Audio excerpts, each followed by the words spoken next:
بعثه قال كم لبثت قال لبثت يوما أو بعض يوم قال بل لبثت 100 عام فانظر إلى طعامك وشرابك لم يتسنه وانظر إلى حمارك ولنجعلك آية للناس وانظر إلى العظام كيف ننشزها ثم نكسوها لحما فلما تبين له قال أعلم أن الله على كل شيء قدير. د نمرود او د حضرت ابراهیم علیه السلام مکالمه شروع وا. سلور بادشاہان مورخین لیکي چې داسې تیر شوي دي چې په مشرق نه مغرب پورې د دې بادشاہتو په هغې کې یو بادشاه دا نمرود هم و، یو پکې بخت نصر او دو مسلمانانو کې ذوالقرنین اور حضرت سلیمان علیه السلام. دا نمرود بعضی مورخین دا لیکي چې د په هر یو خار کې یو قله وه او دا مونږ سره چې بره دلته د کارخانو نه بره دا جمرود دی نو دا اصل کې نمرود او بیا پکې تغیر شوی دی نو جمرود تی نه جوړ شوی. د دوی یو قله دلته کې وه، هر ځای کې به د خپل یو لښکر و. نو کله چې د مکالمو کا د حیات ممات خبره وکړه چې زه ژوند کوم زه مړ کوم، دا شانتی یو زیاتې چې کوم و نو هغه د بخت نصر هم کړی و. د بخت نصر داسې ظلم وکړو کم بني اسرائیل چې و نو دا ټولو بني اسرائیلو باندې د ظلمونه شروع کړ. داسې ظلمونه د شروع کړ چې هغې قید کول شروع کړ او بیت المقدس باندې قبضه وکړه. طاقت زیات و او ډیر بنی اسرائیل بوتله په هغې کې حضرت عزیر علیه السلام هم د بوتلو. هغې چې کله هلته بوتله بیت المقدس باندې قبضه وکړه، ښارونه روان که څه وخت پس د قید نه د دې آزاد شو. حضرت عزیر علیه السلام هم آزاد شو. او کالذی مر علی قریة وهي خاویة علی عروشها.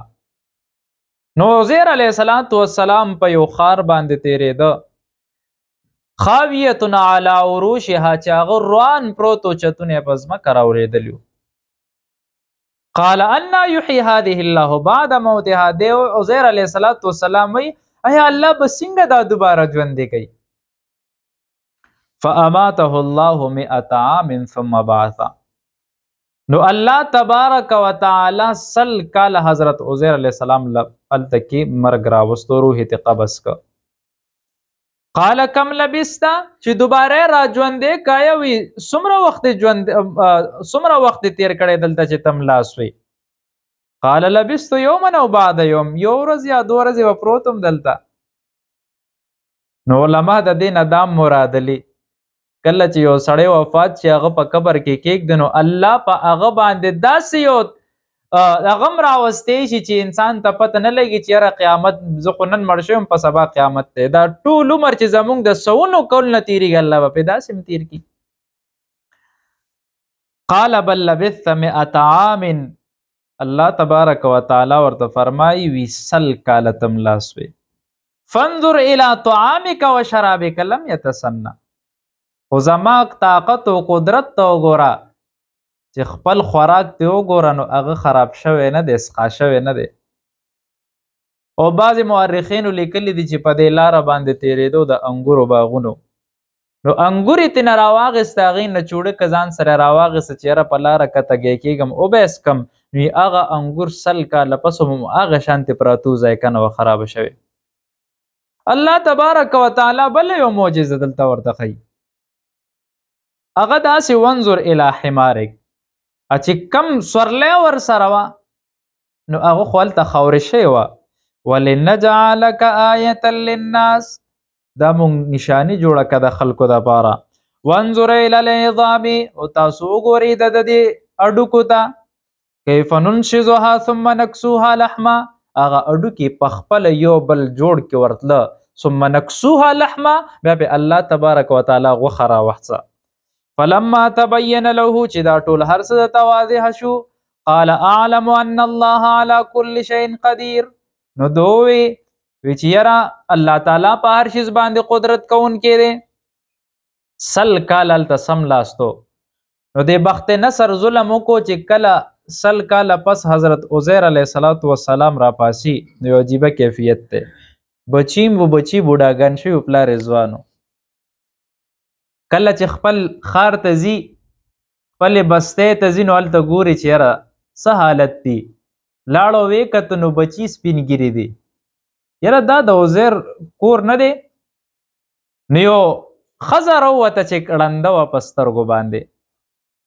ورته وی یاره وی د عزیر خو ما سل کاله پس وورېده، وی ځکه وی ما هغه ټیم زه د عزیر غلام وم چې زما عمر 20 کاله، وی 100 کاله کېږي وی هغه په صحرا کې وفات شوی دی، په سفر کې وفات شوی دی، پته یې نه ده لګېدلې. نو دی ورته زه عزیر علیه السلام یم. یو دلیل پیش کی، تا سره څه دلیل دی؟ وی یاره زه د تورات حافظم، ما تورات یاد کړو، تورات یې ورته شروع. دویم دلیل څه شی دی؟ دا ښځه ورته وایي که تو عزیر علیه السلام هغه مقبول الدعوات مستجاب الدعواتو، زه الله نه دعا وغواړه چې زما سترګو نظر تللی دی واپس راشي، لاس اوچتوي د هغې په سترګو لاس راکاږي، الله وله بینایي ورکوي. واقعي د عزیر علیه السلام دی. په دې وخت کې هغه بخت نصر هم تللی و، هغه هم مړ شوی، بل بادشاه راغلی و، مسلمانانو واپس بیت المقدس قبضه کړو. کله چې بیت المقدس ته ورننوته نو خلکو یقین نه کولو. ورته څه دلیل دی در سره؟ وی ما سره دلیل دا دی چې صرف زه د تورات حافظم. بخت نصر دومره ظالم و، هغه چې کله حمله وکړه د مسلمانانو ټول کتابونه اصلي تورات هم ختم کو. دکه یو واحد انسان په مخ د ځمکه حضرت عزیر علیه السلام چې تورات حافظ و، تورات ورته شروع کړه، هغې وی واقعي خپل اقتدا یې جوړ کو. نو د دې سره یو بل لورم و عزیز، یو عزیر علیه السلام یو عزیز و، نو دواړو عمر هم یو، پیدا شویم په یو ټیم بادو، خو چې وبدرېده نو یو به بوډا ښکارېده بل ځوان. نو دا الله دې ته کې هغه خپل تخلیق وښکولو چې زه به دوباره انسان دا ژوندي کوم. دویمه خبره مخکې راځي، واذ قال ابراهیم رب ارنی کیف تحیی الموتى. حضرت ابراهیم علیه السلام الله ته فرمایي یا الله ما ته وښایه چې څنګه مړي را ژوندي کې. قال اولم تؤمن، ایا ستا په دې باندې ایمان نشته؟ یا دا چې ته په دې مطمئن نه یې؟ قال بلا، زه ولې نه، ولکن لیطمئن قلبي، خو چې زما زړه ته اطمینان نوشي. یو مثال درته یم، ګورئ، یو علم الیقین وي. علم یقین دا دی، مثلا اوس مرګ خبره ده، موږ ته دا علم را رسېدلی دی چې مرګ شته دی. یو حق الیقین، موږ منو چې مرګ راځي به، حق دی دا مرګ کنه. او دریم عین الیقین، عین الیقین به علي چې کله په ما باندې راشي، زما به مشاهده وشي په هغه وخت کې، نو دا شانتې او چې زه په دې خپلو سترګو باندې وګورم، علم الیقین مې هم شته، حق الیقین مې هم شته، خو الله عین الیقین کتل غواړم چې ته څنګه مړي را ژوندي کې. که سبا چرته هغه په ما باندې اعتراض وکړي، نمرود په ما باندې اعتراض وکړي چې ما سره جواب وي ربه، نو الله تبارک وتعالی ورته فرمایي قال فخذ اربعه من الطير، تو اخل سلور پرندې. سلور پرندې محدثین یا مورخین لیکلي دي، وی چې په دې کې باز و، کارغو پکې، تاوس و او چرګو، دا سلور، خو هر یو مورخ خپل خپل ذکر کړي دي په دې کې. فصرهن الیک ثم جعل على كل جبل منهن جزءا. فصرهن یا فصبهن، چې ځان سره وساتې، هغې نه پس دی بیا ذبحه کې، او د هغې اجزا را جمع که، د یو سر د بل وزرې، د بل غوښه، د بل خپې، مختلف قسمونو کې را جمع که، هر یو جزونه جدا که، او په غر باندې کېده. ثم ادعوهن یأتینک سعیا، او دې ته په خپلو نومونو باندې آواز کوه، مثلا تاوس ته آواز وکړه، هغه جوړ شي، یو طرف نه به سر راځي، بل طرف نه به غوښه راځي، بل طرف نه به خپې راځي، وزره به راځي، داسې حالت ته ور تعالی به ځان نه ورسوي. بیا دا بله پرنده واعلم ان الله عزیز حکیم. پوه شه چې الله تبارک وتعالی غالب او حکمت والا دی. پدې کې یو پیغام پروت دی په دې واقعه کې. هغه پیغام دا پروت دی چې انسان د پاره فنا کېدل خوشته دی، خو د فنا نه پسته دوباره دک شانت را ژوندي کېدل دي. که د یو انسان اعضا منتشر هم شي، په سمندر کې ډوب شي، اور کې وسوځي، ټوکړې ټوکړې شي،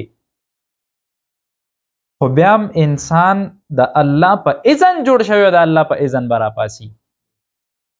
بله خبره دی کې دا ده، که د انسان د وجود د اعضا بالکل داسې شي چې هغه تش اډوکې پاتې شي، خورم شي، نو بیا هم هغې ته د الله طرف نه که په دې باندې عذاب راځي یا پې رحمتونه نازلېږي، نو هغه وجود ته هغه رسي. نو د دې مرګ مشاهده داسې ده چې کله په انسان باندې راشي، نو به د انسان هغه عین الیقین وشي چې په سترګو مې وکته. علم الیقین مونږ چې مرګ مونږ ته پته ده، خو حق الیقین زمونږ ته نه دی کوشوی. چې کله حق الیقین شروع شي، نو انسان به د مرګ تیاری شروع کړي. حضرت داود علیه السلام له یو ځل ملک الموت راځي، ورته من انت، وی ته څوک یې؟ ورته فرمایي من لا یهاب الملوک، وی چې څوک د بادشاهانو نه یره نه کوي، ولا یمنع من القصور، او نه چرته محلات داسې شته چې ما په هغې کې ایثار کی، ولا یقبل الرشا، او نه ګوره د چانه رشوت قبلوم، زه هغه شي ځم. ورته انت ملک الموت، وی ته ملک الموت؟ وی انا ملک الموت، وی زه ملک الموت یم. وی ما خو ځان نه دی تیار کړی. وی تیار نیم. ورته وی پلانې ګاونډی د څه شو؟ او اخ وفات شوی دی. تره دې څه شو؟ اخ هم تلی دی. رور دې څه شو؟ اخ هم تلی دی. وی دا ستا دپاره اعلان و چې هغې لاړ دي نه په ستا نمبر دی، ځان ورته تیار کا. خو چې ځان نه تیارې، دا ستا هغه غفلت کې پاتې کېدل دي. په یو روایت کې راځي، حضرت انس رضی الله تعالی عنہ فرمایي، وی الله تبارک وتعالی نه دا استقامت سوال کوي، یو خاتمه بالخیر، ربنا لا تزغ قلوبنا بعد اذ هديتنا وهب لنا من لدنك رحمه. چې الله هدایت ترا کړی دی، د هدایت نه پس ما گمراهی طرف ته مبوزي. ځکه چې یو کس د نبی کریم صلی الله علیه و آله وسلم کاتب وحی وو، د پیغمبر وحی به لیکله، خو په هغه په زندګۍ کې داسې حالت راغه چې هغه مرتد شو، لاړو کفارو سره ملو شو، هلته مردار شو. حالان کې د پیغمبر کاتب وحی چې قرآن مجید آیاتونه به نازلې، د هغه به لیکل، خو خاتمه بالخیر په نصیب کې نه مرتد شو.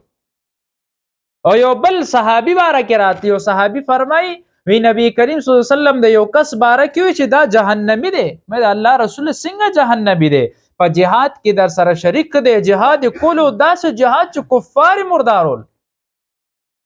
تر دې پورې چې زخمی شو، صحابه راغوي د الله رسول خو زخمی شوی دی، تاسو وی چې جهنمی دی، وزم چې جهنمی دی. بیا چې ګوري صحابه لاړه کته، هغه د زخمونه دومره زیات شو چې هغه برداشت نه کړی شو، نو هغه خپل هغه تیر راویسته، ځان ته په دې اړه کې منډلو، خودکشي وکړه. نبی کریم صلی الله علیه و وسلم فرمایي ما ته نه چې جهنمی دی، ځکه چې د په آخره کې داسې یو فعل وکړو چې هغه په باندې حرام وو. او حرام فعل داسې کله چې یو انسان خودکشي کوي، نو دا سړی سره به ابو هريره صاحب وي، د دوانو جانو سردار وي، همداسې معامله به کېږي که یو سړي غر نه ځان راوغورځولو، د دا عذاب به دی غر نه به راغورځېږي. که اور کې ځان وساتولو، اور کې به سوځي. په تمانچې ځان ویشتو، تمانچه باندې به ځان ولي. که په تورې ځان والو، په چاړې والو، همدکه شانتې به کېږي. دا د عذاب دی. زمونږ وجود مونږ سره د الله امانت دی، او د الله تبارک وتعالی د اذن نه بغیر به مونږ دې له نقصان نه ورکو. نو دکه شانتې معاملات د انسان په زندګۍ کې راځي. عمر ډیره قیمتي سرمایه ده، دومره قیمتي سرمایه چې د هغې څه حد نشته. ګوره واوره ده، واوره که پرته وي، هغه واوره ته په اوبو کې واچې، اوبه به یخې شي، یا شربت کې واچې، فایده به دله درکړي. خو که هغه واوره همداسې په دې ځمکه پرته یا چرته اوچته پرته، هغه ویلې کېږي، تاله هېڅ فایده نه درکوي، خو هغه ویلې کېږي، ایسارېږي نه. داسې زمونږ ژوند هم دی. که روز په مونږ باندې تیریږي مونږ په دې کې الله رضا نه کو آخرت له مو تیاری ونه کو مونږ نه روز لاړه دا روز بیا واپس په زندګۍ کې کله نه راځي دا ګینټه دا سیکنډ دا منټ کلم نه راځي خو ډیره عظیمه سرمایه مونږ ضایع کړې ده دومره فضولیاتو کې مونږ مبتلا یو چې مونږ هغه مونځ هم دومره اول خو کو نه خو چې کو دومره په منډه کو چې په مونږ یو بوج دی او معاملات خو زمونږ دومره حد تلوسه غورځېدلي دي چې هر سړی دې پورې نښتی دی چې زه به څنګه بل سره دوکه وکړم عبادات معاملات ریاضات هر څه ختم شوي دي ولې وخت مونږ نه قیمتي کوو مونږ بس هغه سړی تیر شو مونږ خو ونرېده یاره چې چا قبر نه چغې اورېدلې دي بس زمونږ ذهن هغه د مشرکینو جوړ شوی دی چې مشرکینو به وي کم دي هغوی خو سلامت پراته دي هغې خو لاړه ختم شو بیا به نه ژوندي کېږي او زمونږ عقیده ګورې دا نه ده چې څنګه حضرت ابراهیم علیه السلام پرندو ته آواز کی مختلف جهتونو نه هغې را ژوندي کېږي او سا پکې راځي دا حشر به زمونږ د ټول عالم به وي چې هغې به داسې را ژوندي کېږي او الله تبارک وتعالی ته به مونږ پیش کېږو بیا به تپوس کوي نو براتي څه دې روړي دي زه به ورته دا وایم چې یاره عبادتونه مې کړي دي دا به ورته وایم چې معاملات مې داسې وو او چې الله ته مخامخ شم او الله تبارک وتعالی راته وایي بنده زه 30 کال عمر مې درکړو په 30 کال عمر کې تا ماله څه روړي دي زه ورته یم یا الله دا خو لا د ځوانۍ دور و دی کې خو لا مونږ په مونځ او دسم نه پوهېږو دا به ورته وایم په 12-14 کالو کې خلک به پخوا محدثین به احادیث په حفظ یادول په 20 کالو کې به شیوخ پاتې کېده هغه خلک او مونږ وایو چې ماشوم کله ماشوم نه د بچو پلار شي د 12 کالو وي خیر دی لا خو هلک دی لږ ګزاره به ورسره وکړو نو مطلب چې مونږ کې کمزورتیا ډېره ده الله دې مونږ له د مرګ توفیق راکړي او تیارې توفیق دې راکړي واخر دعوانا الحمدلله رب العالمین